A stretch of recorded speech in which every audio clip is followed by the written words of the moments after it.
was the most frequently asked question by the youth of our university. We feel parents today are becoming liberal with their children in many aspects. However, when it comes to intercaste and interreligion marriage, people are still orthodox, and people draw a rigid line that children cannot cross. Is it merely because of the fear of society? As the saying goes, सबसे बड़ा रोग क्या कहेगा लोग? So, as a youth, what can we do to convince our parents and bring them out of this social fear? See, the fear may not be about just what somebody says.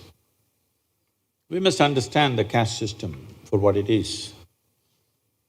Well, before I say that, I want you to understand this. I never ever asked anybody, what is your caste, because it doesn't even occur to me in my mind.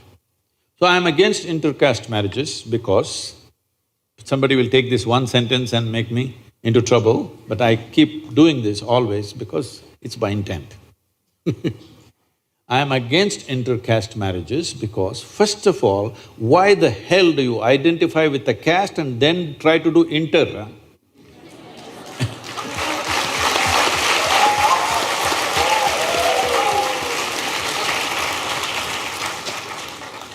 When I was young, if I wanted to marry somebody, I won't even bother what the caste is, I never asked. Actually, this happened to me. My wife, I never asked what's her caste. I just came home one day and told my father, I'm marrying this girl. He asked, who is she? I said, her name. I only knew her pet name, I didn't know her full name.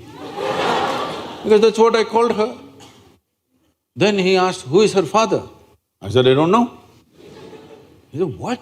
You don't know the father's name, you'll marry her? I said, I wish to marry only the girl.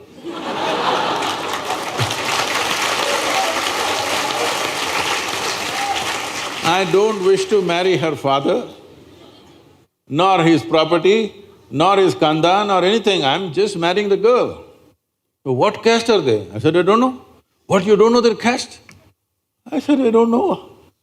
Because except what people have told me, even I don't feel my caste anywhere. I have uncasted myself completely, I'm not cast in anything. So I didn't check her caste either. Then somebody came, once this happens in the family, all the uncles and aunts and others, they are all warriors. They all get into the act. They came and said, we don't even drink water in their house. Their caste is like that. I said, did they invite you?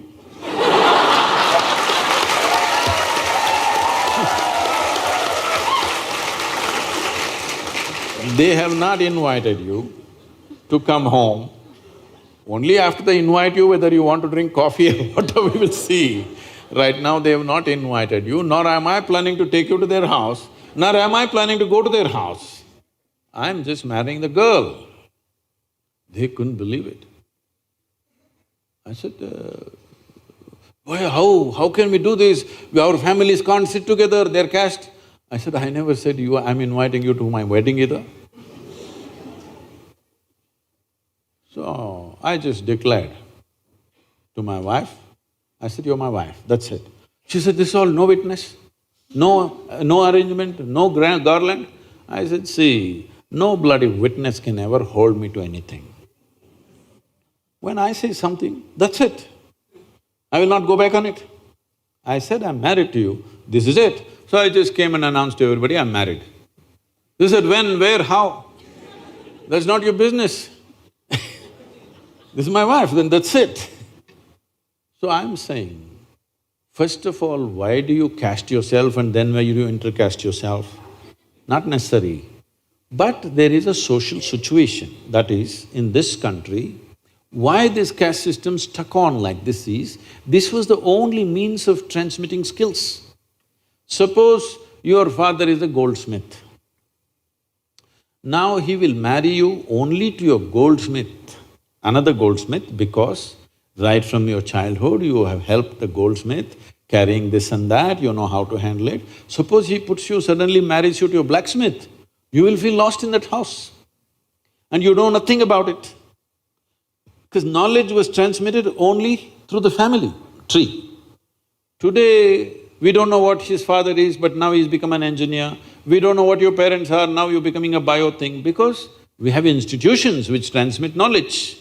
When there were no such institutions, family was the only institution transmitting knowledge, so we didn't want to corrupt that, so we maintained that. Now that is irrelevant. One part of the caste system has become irrelevant. Another reason why people are sticking to the caste is because there's no social security in the country. If tomorrow something goes wrong with your life, okay, you married some strange boy, and if something went wrong with your life, you fell ill or he fell ill or accident happened, something happened, now the only people you can fall upon is your clan. You go and knock on somebody else's door, they won't open their door. You have to go to your caste. If you say, I belong to this caste, they'll say, come, we'll do something for you. So this is the social security you still have. So in urban areas, it may not matter because you have insurance and this and that, but in rural areas, if you just break away from your caste completely, you are completely on your own. If something goes wrong, there's nobody going to stand up for you. So this is the social security system. Don't try to worry about this destroying caste system by intercaste, all this. If you create a proper universal social security system, caste will die a natural death.